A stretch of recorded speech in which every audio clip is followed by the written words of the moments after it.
PTI mission नूर अजानें देने का programme बना रही, और यूं कह लें अदालतों से मायूस हो गए, अवाम से मायूस हो गए, लेकिन अपने रब से मायूस नहीं हैं।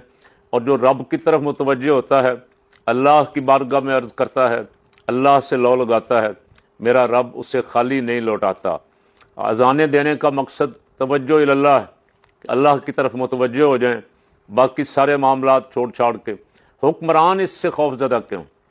हुक्मरानों पे भारी नहीं है, ये अज़ानें ज़ालिमों पे भारी, जो जुल्म करने वाले हैं उन पे भारी हैं, और उनके लिए परेशानी बनेगी। इसलिए कि अल्लाह अज़ानों की बरकत से अगर मुल्क में अज़ानें हुई और हर घर से रब को पुकारा गया, तो मेरा रब मेहरबान हो गया तो इन्हें जुल्म से निजात अता फरमा देगा, इन्हें नेक हुक्मरान अता फरमा देगा, इन्हें लुटेरों से, डाकुओं से, चोरों से, जिनके खिलाफ कई 100 अरब के केस थे और उनको लाकर कुर्सियों पर बिठा दिया गया, इनसे मेरा रब इनको निजात दिला देगा। अजान का फ़ायदा ये होगा। लेकिन हुक्मरान शायद बिला वजह ही अजानों से खौफज़दा है।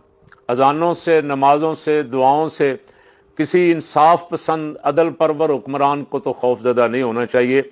हाँ, अगर कहीं दाल में काला काला है तो उससे ज़रूर फ़िक्रमंद होना चाहिए। तहरीक इंसाफ अजानें शुरू कर रही है, अब 20 को छतों पे चढ़ के अजानें देंगे, इससे बरकत होगी इंशाअल्लाह। अल्लाह की रहमत होती है जहाँ अजान होती है। मैंने पहले भी अर्ज़ किया था कि शैतान वहाँ से भाग जाता है। अब बहुत सारे दोस्तों ने कमेंट्स किए मेरे वीलॉग के नीचे कि आपने औरतों को भी कह दिया कि औरतें भी अजानें दें, तो शायद आपको समझने में गलती लगी है, आप ज़रा उसे दोबारा सुन लें। औरत को अजान का नहीं कहा, लेकिन मैं अब कह रहा हूँ कि औरतें भी अल्लाह की तरफ मुतवज्जे हों, नमाज के ज़रिए, ज़िक्र इलाही के ज़रिए, दुआओं के ज़रिए।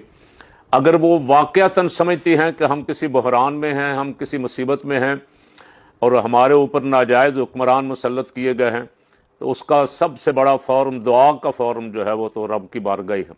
अल्लाह रब्बुल आलमीन के हुज़ूर अर्ज़ करें कि या अल्लाह हमें निजात दिला दे, और जो हक़दार हैं पाकिस्तान में उनको हक़ मिल जाए।